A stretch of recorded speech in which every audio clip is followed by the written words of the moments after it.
5 things I wish I had known about breastfeeding. First of all, I'm going to preface this by saying this video I'm going to be talking about boobs. So if you don't want to hear me talk about boobs, then don't watch this video. First of all, every mom is different.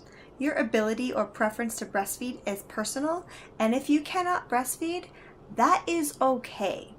There's a lot of emphasis right now on the importance of breastfeeding and how breast is best and all this, and it's wonderful stuff, but sometimes it leans towards bullying, and I just want to preface everything by saying that if you cannot breastfeed or if you choose not to breastfeed, that is okay.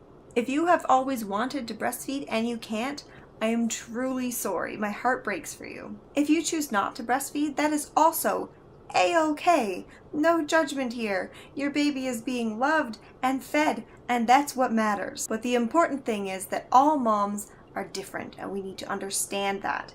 And just because something works for me doesn't mean it's going to work for you. Something that works for you may not work for me. And we need to understand that all moms are different and our journeys will not be the same. We can help each other and support each other, but our journeys will not be the same. Babies are all different. What works for one baby may not work for the next baby, just like with the mom thing. Some nursing holds work well with one and not with another. My daughter nursed one way. My son I football held for the first few weeks of his life because that's the best way that worked for him. Nursing schedules are different for every baby. Some babies may latch right away and others may take some time. I had issue with Naomi because she was a tongue sucker when she was born, so even in the womb she would suck her tongue. So when she came out and she wanted to suck to nurse right away, she would suck her tongue. Whereas Adam came out and he latched right away and nursed for 45 minutes as soon as he was born. It was insane and miraculous, and I was so thrilled because Naomi took weeks to get a good latch. Some babies want to nurse for small increments of time, like 10 minutes here or there, and others will nurse for 45 minutes. And that can change and switch from day to day. So babies are different. And boobs. Boobs are different. Your ladies are different. My ladies are different from your ladies. My ladies are different from themselves. Your ladies are different from themselves. Your baby may prefer one or the other. You may prefer them nursing on one or the other. One nipple may be inverted and the other one will be fine. But that's just the way they are. They can give you a hassle. Sometimes one side produces more milk than the other side. Fourth thing to know is that something they don't talk about breastfeeding, you just assume that it's going to be natural and happen super easy right away. Not the truth. And it will hurt. If all goes smoothly and baby latches right away and the nursing is great and the colostrum comes in and that's all good, that's going to be great and wonderful. I'm happy for you. But then your milk, your actual milk is going to come in and you will get engorged and it will be painful and it's the worst. As a side note, if you're a Canadian citizen, if you live in Ontario, look into your health coverage because you can get a breast pump using a doctor's note depending on your health plan. And that was a godsend. It was amazing.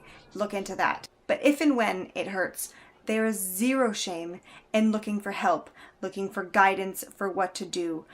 With Naomi, I just thought that it was supposed to be that painful all the time, and I thought it was normal to cry during all the nursing because it hurt so bad.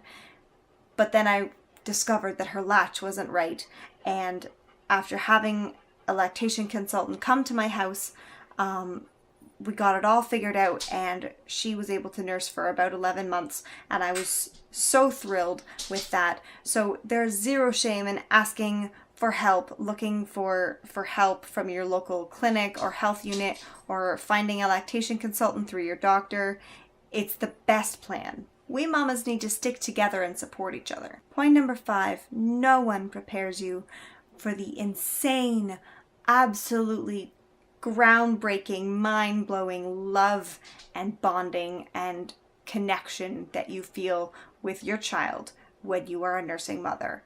And I'm not saying that if you don't nurse your baby, you don't have a connection and a bond with them, but holy cow, it's the most beautiful thing in the world. No one tells you, no one can prepare you for how insane that bond is going to be. The closeness and the bonding that comes with those, even the wee hours falling asleep in the chair nursing sessions, is just unbelievable. So if you know an expectant mother, feel free to share this video. If you want to share other tips or things that you learned after breastfeeding, feel free to do so in the comments. And if you like this kind of thing and you want to see more stuff about my life as a mom and a wife and a small town person and general nerdiness, feel free to subscribe. And this month I'm making videos every day. They're not always going to be about breastfeeding, but it's just such a relevant thing in my life right now. Have a good night.